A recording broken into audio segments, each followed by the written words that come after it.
नमस्कार। आकाशवाणी से प्रस्तुत है समाचार प्रभात।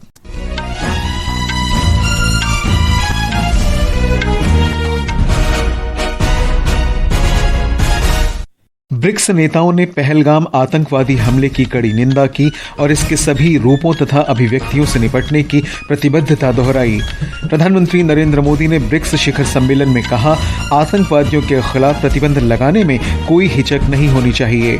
चुनाव आयोग ने कहा, बिहार में मतदाताओं के सहयोग से मतदाता सूचियों का विशेष गहन पुनरीक्षण जारी। अमेरिका में टेक्सास में बाढ़ से मरने वालों की संख्या 80 हुई। कतर में इजरायल और हमास के बीच अप्रत्यक्ष युद्ध विराम वार्ता का पहला दौर बिना किसी समझौते के समाप्त। भारत एंडरसन तेंदुलकर ट्रॉफी के दूसरे क्रिकेट टेस्ट मैच में इंग्लैंड को 336 रन से हराकर 5 मैचों की श्रृंखला में 1-1 की बराबरी पर। और हरविंदर सिंह ने बीजिंग में एशियाई पैरा तीरंदाजी चैंपियनशिप में 2 स्वर्ण पदक जीते। समाचार प्रभात के साथ मैं निखिल कुमार। ब्रिक्स देशों के नेताओं ने आतंकवाद के सभी रूपों और अभिव्यक्तियों से निपटने के प्रति अपनी प्रतिबद्धता दोहराई है। ब्राजील के रियो दे जनेरियो में आयोजित 17वें ब्रिक्स शिखर सम्मेलन के घोषणा पत्र में 22 अप्रैल को जम्मू कश्मीर के पहलगाम में हुए आतंकवादी हमले की कड़ी शब्दों में निंदा की गई। ब्रिक्स नेताओं ने आतंकवादियों की सीमा पार आवाजाही, उनके वित्त पोषण और सुरक्षित ठिकानों सहित सभी रूपों तथा अभिव्यक्तियों में आतंकवाद से निपटने के लिए भी अपनी वचनबद्धता दोहराई। प्रधानमंत्री नरेंद्र मोदी ने आतंकवाद को मानवता के समक्ष सर्वाधिक गंभीर चुनौती बताया है। उन्होंने कहा कि आतंकवाद के शिकार लोगों और इसे शह देने वालों को एक स्तर पर नहीं रखा जा सकता। प्रधानमंत्री ने कहा कि आतंकवादियों पर प्रतिबंध लगाने में कोई भी हिचक नहीं होनी चाहिए। ब्यौरा हमारे संवाददाता से।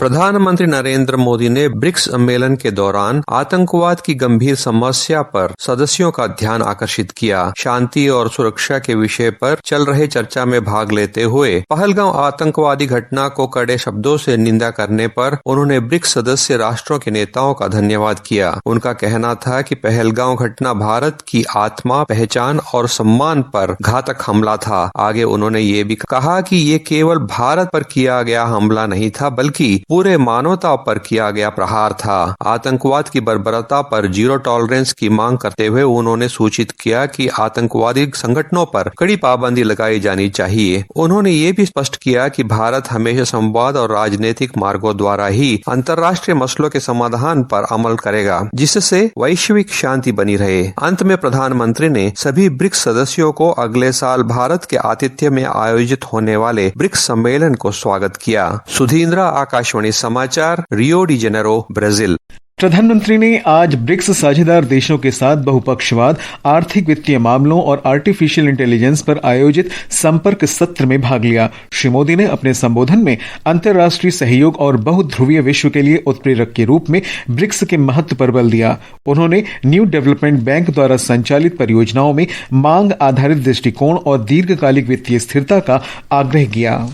श्री मोदी ने आज ब्रिक्स शिखर सम्मेलन से अलग मलेशिया के प्रधानमंत्री अनवर इब्राहिम और क्यूबा के राष्ट्रपति मिगुएल डियाज कैनल बारमुडेज से भी मुलाकात की। प्रधानमंत्री ने बहुध्रुवीय और समावेशी विश्व व्यवस्था पर बल दिया है। शिखर सम्मेलन के पहले सत्र में उन्होंने कहा कि इसकी शुरुआत वैश्विक संस्थाओं में व्यापक सुधार के साथ होनी चाहिए और ऐसे उपाय केवल सांकेतिक नहीं होने चाहिए, बल्कि उनका वास्तविक प्रभाव भी दिखना चाहिए। श्री मोदी ने प्रशासनिक व्यवस्था, मताधिकार और नेतृत्व क्रम में बदलाव की अपील की। उन्होंने नीति निर्माण में अल्प विकसित और विकासशील देशों को उच्च प्राथमिकता देने का आग्रह किया। प्रधानमंत्री ने कहा कि अनेक देश ऐसे हैं जो वैश्विक अर्थव्यवस्था में महत्वपूर्ण भूमिका के बावजूद निर्णय प्रक्रिया में समुचित स्थान से वंचित हैं। श्री मोदी ने संयुक्त राष्ट्र सुरक्षा परिषद, विश्व स्वास्थ्य संगठन और बहुपक्षीय विकास बैंक जैसी वैश्विक संस्थाओं में सुधार का आग्रह किया। विदेश मंत्री डॉक्टर सुब्रमण्यम जयशंकर ने ब्राजील में ब्रिक्स शिखर सम्मेलन के दौरान रूस के विदेश मंत्री सर्गेई लावरोव से मुलाकात की। श्री जयशंकर ने ईरान के विदेश मंत्री सैयद अब्बास अरागची और मैक्सिको के विदेश मंत्री जुआन रामोन डे ला फुएंते से भी भेंट की। रक्षा मंत्री राजनाथ सिंह आज नई दिल्ली में नियंत्रक सम्मेलन का शुभारंभ करेंगे। रक्षा लेखा विभाग ने 3 दिन के इस कार्यक्रम का आयोजन किया है। रक्षा मंत्रालय ने बताया कि सम्मेलन के दौरान 8 कार्य सत्र होंगे, जिनमें बजट और लेखा सुधार, आंतरिक लेखा संरचना, सहयोगपूर्ण शोध, मूल्य निर्धारण में नवाचार तथा क्षमता निर्माण जैसे मुद्दों पर विचार विमर्श होगा।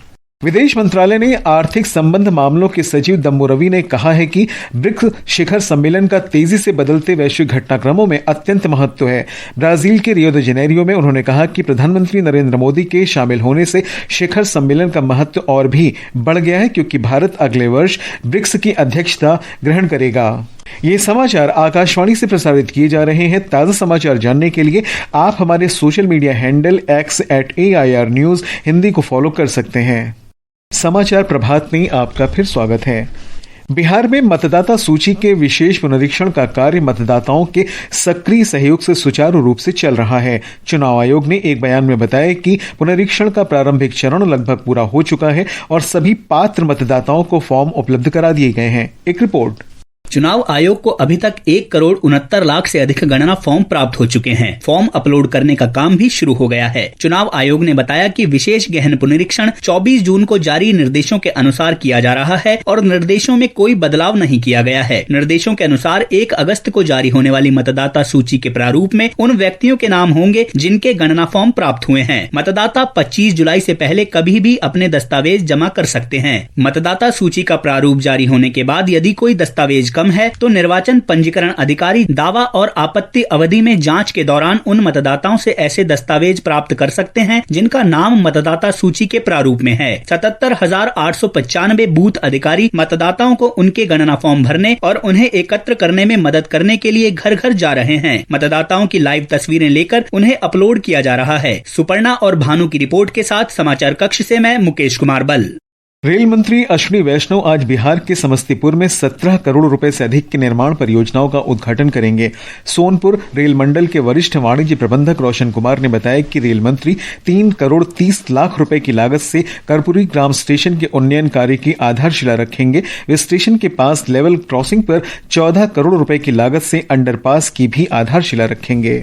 इजरायल और हमास के बीच कतर में संघर्ष विराम वार्ता का पहला दौर बिना किसी समझौते के समाप्त हो गया है। फलस्तीनी सूत्रों ने ये जानकारी दी है। कतर के दोहा में हुई वार्ता का उद्देश्य संघर्ष विराम और बंधकों की रिहाई पर किसी कारगर समझौते तक पहुंचना था। इजरायल के प्रधानमंत्री बेंयामिन नेतन्याहू के वॉशिंगटन रवाना होने से ठीक पहले संघर्ष विराम पर बातचीत फिर शुरू हुई थी। श्री नेतन्याहू ने कहा कि इजरायली वार्ताकारों को स्पष्ट निर्देश दिया गया है कि संघर्ष विराम समझौता इजरायल को स्वीकृत शर्तों पर होना चाहिए। उन्होंने कहा कि अमेरिकी राष्ट्रपति के साथ उनकी बातचीत से अधिक बंधकों की रिहाई और गजा में संघर्ष रोकने के समझौते तक पहुंचने में मदद मिलेगी। इस बीच इजरायल ने कल देर रात यमन के पश्चिमी होदे इदाह प्रांत में लाल सागर बंदरगाहों पर लगातार कई हवाई हमले किए। हाल के महीनों में इजरायल ने यमन के प्रमुख बंदरगाहों और बुनियादी ढांचे पर कई हमले किए हैं। हूती विद्रोहियों का भी इजरायल की ओर मिसाइलें दागना जारी है। अमेरिका के टेक्सास में पिछले शुक्रवार को आई बाढ़ से मरने वालों की संख्या 80 हो गई है। ग्वाडालूप नदी के पास कैंप मिस्टिक से लापता 11 लड़कियों और एक काउंसलर की तलाश जारी है। रविवार तक 850 से अधिक लोगों को बचाया गया है। टेक्सास के गवर्नर ने सभी लापता लोगों की तलाश और खोज अभियान जारी रखने की बात कही है। सूरीनाम की संसद ने कल जेनिफर साइमंस को देश की पहला महिला राष्ट्रपति चुना है। सूरीनाम के राष्ट्रपति का चुनाव अप्रत्यक्ष रूप से होता है। आम चुनाव के बाद नेशनल असेंबली के सदस्य राष्ट्रपति के लिए मतदान करते हैं। जम्मू के भगवती नगर यात्री निवास आधार शिविर से आज तड़के 8,605 श्रद्धालुओं का छठा जत्था कड़ी सुरक्षा के बीच श्री अमरनाथ यात्रा के लिए रवाना हुआ। इनमें से 3,486 श्रद्धालु बालतल मार्ग से और 5,119 श्रद्धालु पहलगाम मार्ग से पावन गुफा तक की यात्रा करेंगे।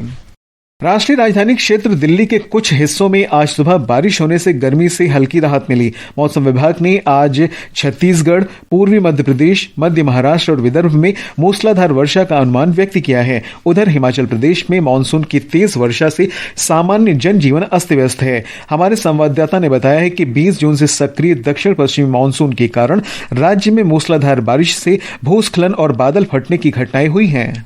हिमाचल प्रदेश में मानसून की वर्षा का क्रम लगातार जारी है। बीते 24 घंटों के दौरान राज्य में सर्वाधिक 110 मिलीमीटर वर्षा हमीरपुर जिला के अघार में दर्ज की गई। राज्य आपातकालीन परिचालन केंद्र के अनुसार भारी बारिश, बादल फटने और भूस्खलन की घटनाओं के चलते प्रदेश में अभी भी 243 सड़कें यातायात के लिए अवरुद्ध हैं, जबकि 241 बिजली ट्रांसफार्मर और 278 पेयजल योजनाएं भी बंद पड़ी हैं। प्रदेश में अब तक 163 मकान पूरी तरह और 178 आंशिक रूप से क्षतिग्रस्त हुए हैं। मौसम विज्ञान केंद्र शिमला ने आज प्रदेश के 8 जिलों ऊना, बिलासपुर, हमीरपुर, कांगड़ा, मंडी, शिमला, सोलन व सिरमौर में भारी वर्षा का ऑरेंज अलर्ट और चंबा व कुल्लू जिलों में येलो अलर्ट जारी किया है। रितेश कपूर, आकाशवाणी समाचार, शिमला। और अब खेल खबरों के साथ हैं आनंद पाठक। बर्मिंघम के एजबेस्टन में एंडरसन तेंदुलकर ट्रॉफी के दूसरे क्रिकेट टेस्ट मैच में भारत ने कल रात मेजबान इंग्लैंड पर 336 रनों की ऐतिहासिक जीत दर्ज की। एजबेस्टन हमारा है, बंद मुठियां खोल दी, फजा में रंगत गोल दी।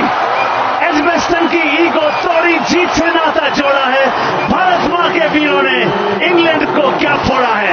5 मैचों की श्रृंखला अब 1-1 की बराबरी पर है। इस मैदान पर भारत की यह पहली टेस्ट जीत है। बारिश के कारण 5वें दिन का खेल 100 मिनट की देरी से शुरू हुआ, लेकिन भारत के गेंदबाज मेजबान टीम के शेष 7 विकेट लेने में सफल रहे। आकाशदीप ने मैच में 10 विकेट लिए। गिल को प्लेयर ऑफ द मैच चुना गया। दोनों टीमें अब इस महीने की 10 तारीख से लॉर्ड्स में शुरू होने वाले तीसरे टेस्ट में आमने सामने होंगी। इस बीच बीजिंग में एशियाई पैरा तीरंदाजी चैंपियनशिप में हरविंदर सिंह ने 2 स्वर्ण पदक जीते। भारत चीन के बाद पदक तालिका में दूसरे स्थान पर है। भारत ने 3 स्वर्ण, 3 रजत और 3 कांस्य पदक जीते हैं। वहीं महिला कंपाउंड टीम में भारत की शीतल देवी और ज्योति ने भी चीन की लू झांग और जिंग झाओ को हराकर स्वर्ण पदक जीता। उधर कजाकिस्तान के अस्ताना में विश्व मुक्केबाजी कप में भारतीय महिला ओलंपियन जैस्मीन लांबोरिया, साक्षी और नुपुर ने अपने अपने भार वर्गों में स्वर्ण पदक जीता। इसके साथ ही भारत ने 3 स्वर्ण, 5 रजत और 3 कांस्य पदक अपने नाम किए। और विंबलडन टेनिस में यूकी भांबरी आज अपने अमरीकी जोड़ीदार रॉबर्ट गैलोवे के साथ पुरुष डबल्स के तीसरे दौर में खेलेंगे। भांबरी एकमात्र भारतीय खिलाड़ी हैं जो अभी भी प्रतिस्पर्धा में बने हुए हैं। प्रतियोगिता के गत चैंपियन कार्लोस अल्काराज और आर्याना सवालेंका क्वार्टर फाइनल में पहुंच गए हैं।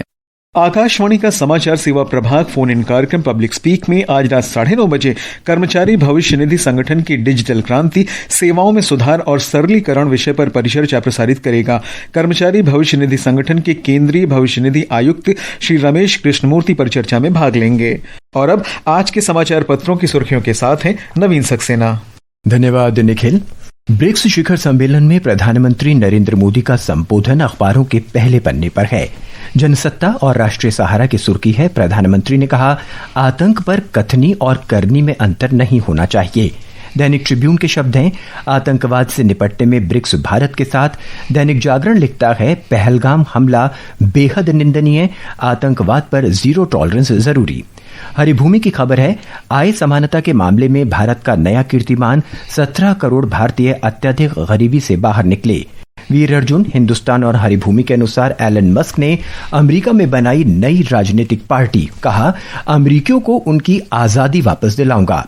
पंजाब केसरी की ने अनुमान लगाया है, जल्द मिलेगा भाजपा को नया राष्ट्रीय अध्यक्ष, रेस में 6 चेहरे। देशबंधु के अनुसार बैंक ऑफ बड़ौदा ने बचत खातों में न्यूनतम राशि नहीं रखने पर लगने वाले शुल्क को माफ किया। दैनिक ट्रिब्यून की खबर है, शहरों में बड़ा महंगे ई वाहनों का क्रेज, सबसे महंगी गाड़ी 2.5 करोड़ की पंजीकृत हुई। भारत की टेस्ट क्रिकेट में विदेशी सरजमी पर सबसे बड़ी जीत, दैनिक भास्कर की पहली सुर्खी है। राजस्थान पत्रिका के शब्द हैं, पहली बार बर्मिंघम में दी इंग्लैंड को मात। अमर उजाला ने लिखा है, भारत ने इतिहास रचकर इंग्लैंड को 336 रन से हराया। और अंत में मुख्य समाचार एक बार फिर। ब्रिक्स नेताओं ने पहलगाम आतंकी हमले की कड़ी निंदा की और इसके सभी रूपों से निपटने की प्रतिबद्धता दोहराई। प्रधानमंत्री नरेंद्र मोदी ने ब्रिक्स शिखर सम्मेलन में कहा, आतंकवादियों के खिलाफ प्रतिबंध लगाने में कोई हिचक नहीं होनी चाहिए। चुनाव आयोग ने कहा, बिहार में मतदाताओं के सहयोग से मतदाता सूचियों का विशेष गहन पुनरीक्षण जारी। अमेरिका के टेक्सास में बाढ़ से मरने वालों की संख्या बढ़कर 80 हुई। कतर में इजरायल और हमास के बीच अप्रत्यक्ष युद्ध विराम वार्ता का पहला दौर बिना किसी समझौते के समाप्त। भारत एंडरसन तेंदुलकर ट्रॉफी के दूसरे क्रिकेट टेस्ट मैच में इंग्लैंड को 336 रन से हराकर 5 मैचों की श्रृंखला में 1-1 की बराबरी पर। इसके साथ ही समाचार प्रभात का ये अंक समाप्त हुआ। नमस्कार।